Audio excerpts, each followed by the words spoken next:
নমস্কাৰ, এই মুহূৰ্তত আহি পৰিছে গোটেই অসমৰ লগতে ভাৰতৰ বিভিন্ন প্ৰান্তৰ পৰা ৰাতিপুৱাৰ কেইবাটাও গুৰুত্বপূৰ্ণ খবৰ। আজি হৈছে 10 নৱেম্বৰ দিন সোমবাৰ আৰু এনেবোৰ গুৰুত্বপূৰ্ণ খবৰসমূহ নিতৌ চাবলৈ চেনেলটো ছাবস্ক্ৰাইব কৰি ভিডিঅ'টোত এটা লাইক কৰি দিব লৈছোঁ আজিৰ প্ৰথমটো ৰাতিপুৱাৰ ব্ৰেকিং নিউজ। জনগাঁথনিৰ লগতে সম্পদতো আগ্ৰাসন চলাইছে মুছলমানে। এইবাৰ মুছলমানক লৈ ৰাজ্যৰ মুখ্যমন্ত্ৰী ডক্টৰ হিমন্ত বিশ্ব শৰ্মাই কৰিছে কেইবাটাও বিস্ফোৰক মন্তব্য। জনগাঁথনিৰ লগতে সম্পদৰ ওপৰতো জনসংখ্যাৰ আগ্ৰাসন বাঢ়িছে। হিন্দুৱে মুছলমানক বিক্ৰী কৰা মাটিৰ নহয়, বিপৰীতে মুছলমানৰ পৰা হিন্দুৱে মাটি কিনাৰ পৰিমাণ কম। তিনিচুকীয়াৰ দৰে জিলাতো পোহৰলৈ ভয়ংকৰ তথ্য আহিছে। খিলঞ্জীয়া অসমীয়া মুছলমানক লৈ আমাৰ আপত্তি নাই বুলি ক'লে মুখ্যমন্ত্ৰীয়ে। ইমান দিন আমি ভাবি আছিলোঁ কেৱল জনসংখ্যা বৃদ্ধি পাইছে বুলি, কিন্তু এতিয়া গম পালোঁ যে কেৱল সংখ্যাই বৃদ্ধি হোৱা নাই, সম্পদ সংখ্যা দুয়োটাতে বৃদ্ধি হোৱাটোৱে আগ্ৰাসনৰ ইংগিত দিছে মুখ্যমন্ত্ৰী হিমন্ত বিশ্ব শৰ্মাই।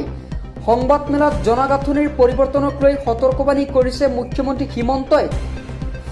জনগাঁথনিৰ লগতে সম্পদৰ ওপৰত আগ্ৰাসন চলাইছে মুছলমানে।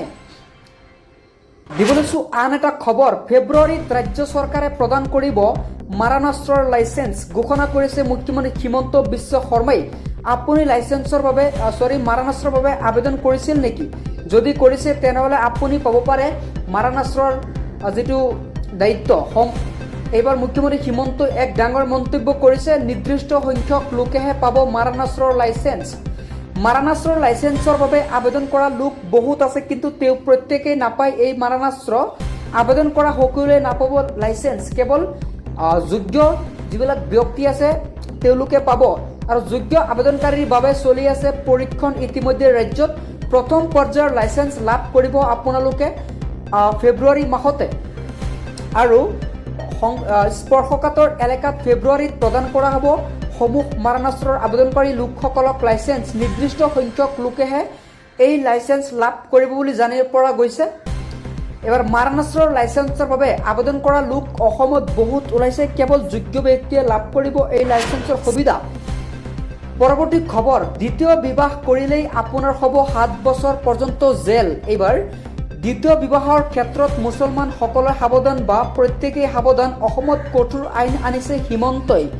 এইবাৰ এবাৰতকৈ বেছি বিয়া পাতিলেই আপোনালোকৰ হ'ব পাৰে 7 বছৰ পৰ্যন্ত জেল। অগ্ৰসনীয়া গোচৰত গ্ৰেপ্তাৰ কৰা হ'ব দ্বিতীয় বিবাহ কৰা লোকসকলক। দ্বিতীয় বিবাহ কৰোৱা স্বামীয়ে নাপাব জামিন বুলি হিমন্তৰ এক মন্তব্য। আপোনালোকে যদি দ্বিতীয় বিবাহ কৰিছে তেতিয়াহ'লে সাৱধান, চৰকাৰে সহায় কৰিব। দ্বিতীয় বিবাহৰ ভুক্তভোগী মহিলাসকলক সাহায্য। জনজাতিসকল এই নতুন বিধেয়কৰ আওতাত নপৰিব বুলি হিমন্তৰ এক ডাঙৰ মন্তব্য। 25 নৱেম্বৰত বিধানসভাত উত্থাপন কৰা হ'ব বিধেয়কখন, গতিকে আপোনালোকে ল'বলৈ প্ৰস্তুত হওক। মুখ্যমন্ত্ৰী হিমন্ত বিশ্ব শৰ্মাৰ এক বৃহৎ ঘোষণা। এই মুহূৰ্তত জনাইছোঁ আন এটা ব্ৰেকিং নিউজ। আপোনালোকে এই পৰৱৰ্তী খবৰটো জনাৰ আগতে চেনেলটো ছাবস্ক্ৰাইব কৰিব। মই থকালৈকে অসমত কেতিয়াও নেপাল হ'বলৈ দিয়া নহ'ব। অসমক নেপাল কৰিম বুলি কোৱা সকলোলৈ মুখ্যমন্ত্ৰীৰ ৰঙা চকু দেখিবলৈ পোৱা গৈছে। তেওঁ কৈছে যে অসমক কেতিয়াও নেপাল সদৃশ হ'ব নিদিওঁ, মই থকালৈকে হ'ব নিদিওঁ বুলি মন্তব্য কৰিছে তেওঁ। এইবাৰ মুখ্যমন্ত্ৰী হিমন্ত বিশ্ব শৰ্মাই অসমক লৈ কৰিছে এক ডাঙৰ মন্তব্য। মই থকালৈকে অসমক কেতিয়াও নেপাল হ'বলৈ দিয়া নহ'ব বুলি মন্তব্য কৰিছে। যিসকলে নেপাল বনাব খুজিছে তেওঁলোককে হুংকাৰ প্ৰদান কৰিছে। অসমক নেপাল কৰিম বুলি কোৱা লোকসকললৈ এইবাৰ মুখ্যমন্ত্ৰীৰ ৰঙা চকু। তেওঁলোকে পাৰে যদি অসমক নেপাল কৰি চাওক, এই মন্তব্য হিমন্তৰ। মই মুখ্যমন্ত্ৰী হৈ থকালৈকে কাৰো এই সাহস নাই, কৈছে মুখ্যমন্ত্ৰী হিমন্তৰ এক বৃহৎ মন্তব্য। অসমে নেপালৰ ফালে নহয়, কামাখ্যা, শংকৰদেৱ, লাচিত বৰফুকনৰ ফালে চাব, এইদৰে মন্তব্য কৰিছে মুখ্যমন্ত্ৰী হিমন্ত বিশ্ব শৰ্মাই। অহা 5 বছৰত নেপাল অসমলৈ আহিব বুলি মন্তব্য কৰিছে যে অসমত 5 বছৰ পিছতে নেপাল আহিব। অসমৰ উন্নয়ন দেখি নেপালত অসমৰ দৰে পৰিস্থিতি ঘৰলৈ উঠিব বুলি মন্তব্য কৰিছে তেওঁ। অসমক নেপাল কৰিম বুলি কোৱা একাংশ লোকলৈ এইবাৰ মুখ্যমন্ত্ৰী হিমন্তৰ এক প্ৰশ্ন, যে তেওঁ প্ৰশ্ন কৰিছে নেপালত বৰ্তমান কেইজন চিকিৎসক আছে বুলি ক'লে মুখ্যমন্ত্ৰী হিমন্ত বিশ্ব শৰ্মাই। নেপালত চিকিৎসক কেইজন? ভাঙি যোৱা দোকানবোৰ বনাবৰ কাৰণে কাৰ পইচা লৈছে, এই দুটা প্ৰশ্ন কৰিছে মুখ্যমন্ত্ৰীয়ে। পৰৱৰ্তী খবৰ, ইতিহাস ৰচি অসমবাসী সাক্ষী হ'ল এইবাৰ ঐতিহাসিক ক্ষণৰ। আপুনি বাৰু আকাশলৈ চাইছে নেকি? চাওক এইবাৰ 10টা এয়াৰ শ্ব' ইতিমধ্যে আপোনালোকে চাইছে, বহুতেই চাইছে আকাশলৈ এয়াৰফৰ্চৰ যিটো দৃশ্য। তো এই দৃশ্যখন দেখি আপোনালোকে কেনে লাগিছে কমেণ্ট বক্সত জনাব। ইতিহাস ৰচি এইবাৰ ক্ষণৰ মূল দেখুৱাইছে এয়াৰ শ্ব'য়ে। এই মুহূৰ্তত জনাইছোঁ এটা বিশেষ খবৰ, ইতিহাস ৰচি অসমবাসী সাক্ষী হৈছে এক ঐতিহাসিক ক্ষণৰ। এই মুহূৰ্তত জনাইছোঁ এটা ভাল খবৰ, আপুনি বাৰু চালে নেকি, বা আপুনি বাৰু গুৱাহাটীৰ যিটো আকাশলৈ চাইছে নেকি? 10টা বিশেষ মুহূৰ্ত ইতিমধ্যে সাক্ষী অসম হৈ গ'ল। 10টা এয়াৰ শ্ব'ই দেখা গৈছে মুকলি আকাশত দেখিবলৈ পালে এইবাৰ বায়ুসেনাৰ এয়াৰ শ্ব'। হয়, আপোনালোকে চাইছে নেকি? গুৱাহাটীৰ আকাশত উৰিছে এইবাৰ যুঁজাৰু বিমান এইবাৰ গুৱাহাটীৰ মহাকাশত দেখিবলৈ পোৱা গৈছে। একাংশৰ চকুত পৰিছে মহানগৰীৰ আকাশত সুখয় ৰাইফেল, মিৰাজ, তেজছ, জেগুৱাৰ দৃশ্য।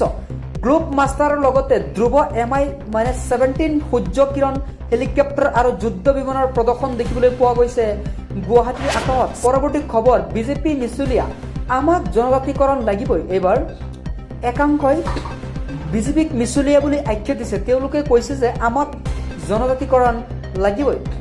এইদৰে কেইবাটাও মন্তব্য কৰিছে, আমি শ্লোগান দেখিবলৈ পোৱা গৈছে, আমি জনাইছোঁ। এবাৰ একাংশ লোকে বিজেপিক মিছলীয়া বুলি আখ্যা দিছে। জনজাতিকৰণৰ দাবীৰে উত্তাল হৈছে এইবাৰ ৰাজ্য। তেওঁলোকে কৈছে আমাক জনজাতিকৰণ লাগিবই। এইবাৰ প্ৰায় 50,000 লোকে একেলগে ৰাজপথ কপালে জানিব পৰা গৈছে। তেওঁলোকে এটা শ্লোগান দিছে, আমাক জনজাতিকৰণ লাগিব। কোচ ৰাজবংশীসকলক জনজাতিকৰণ আৰু পৃথক ক্ষমতাৰ ৰাজ্যৰ দাবীত বঙাইগাঁৱত বৃহৎ প্ৰতিবাদৰ কাৰ্যসূচী। আক্ৰাছুক সহযোগ কোচ ৰাজবংশীৰ আন 10টা জাতীয় সংগঠনৰ। ইফালে আক্ৰাছুৱে সহায় কৰিছে, ক্ষমতাৰ আমাক লাগিবই বুলি চৰকাৰৰ ওচৰত দাবী জনাইছে কোচ ৰাজবংশীয় লোকসকলে। তেওঁলোকে কৈছে যে এনেদৰে প্ৰশ্ন কৰিছে, সাৱধান, ছ'চিয়েল মিডিয়াত আপুনি এতিয়া ঘৃণামূলক বা ঘৃণাসূচক মন্তব্য কৰাৰ আগতে 10 বাৰকৈ ভাবক, কিয়নো যদি আপুনি এনে ঘৃণাসূচক মন্তব্য কৰে তেনেহ'লে আপোনাক যাব লাগিব জেললৈ, আৰু জেল কেইবছৰ হয় তাৰ কোনো নাই সীমা। গতিকে আপুনি ছ'চিয়েল মিডিয়াত কিবা মন্তব্য বা পোষ্ট কৰাৰ আগতে সাৱধান হৈ যাওক। এবাৰ মুখত যি আহে তাকে আপুনি ক'ব নোৱাৰিব।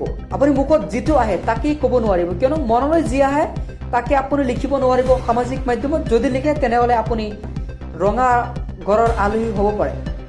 ফেচবুক, হোৱাটছআপ, এক্স, ইনষ্টাগ্ৰাম চলাওঁতে আপুনি সাৱধান হওক, কিয়নো এইবাৰ ৰাজনৈতিক দল আৰু নেতাক সকিয়নি প্ৰদান কৰিছে সুপ্ৰিম কোৰ্টে। কেৱল ৰাজনৈতিক দল আৰু নেতাই নহয়, সাধাৰণ জনসাধাৰণকো সতৰ্ক কৰি দিছে সুপ্ৰিম কোৰ্টে। আপুনি সামাজিক মাধ্যমত কিবা এটা লিখাৰ আগত 10 বাৰকৈ ভাবক। যদি আপুনি কিবা ঘৃণাসূচক মন্তব্য কৰে তেনেহ'লে আপোনাক যাব লাগিব জেললৈ। সকলো কথাই শুদ্ধ বুলি প্ৰতিপন্ন কৰিব লাগিব। হিমন্ত বিশ্ব শৰ্মাক অপেন চেলেঞ্জ আমচুৰ। মুখ্যমন্ত্ৰী হিমন্ত বিশ্ব শৰ্মা মিয়াৰ এটা অক্সিজেন। হিমন্ত চৰকাৰৰ মতে মিয়া নচলে, মিয়াৰ মতে মিয়া চলিব, এইদৰে মন্তব্য কৰিছে তথা হুংকাৰ প্ৰদান কৰিছে ৰেজাউল কৰিম চৰকাৰে। আমচুৰ সভাপতি ৰেজাউল কৰিম চৰকাৰৰ এক ডাঙৰ মন্তব্য। তেওঁ ক'লে মিয়াই মিয়াৰ মতে চলিব। মুখ্যমন্ত্ৰীক চেলেঞ্জ এইবাৰ আমচুৱে মুখ্যমন্ত্ৰীক চেলেঞ্জ কৰিছে। তেওঁ ক'লে মুখ্যমন্ত্ৰী হিমন্ত বিশ্ব শৰ্মা মিয়াৰ অক্সিজেন।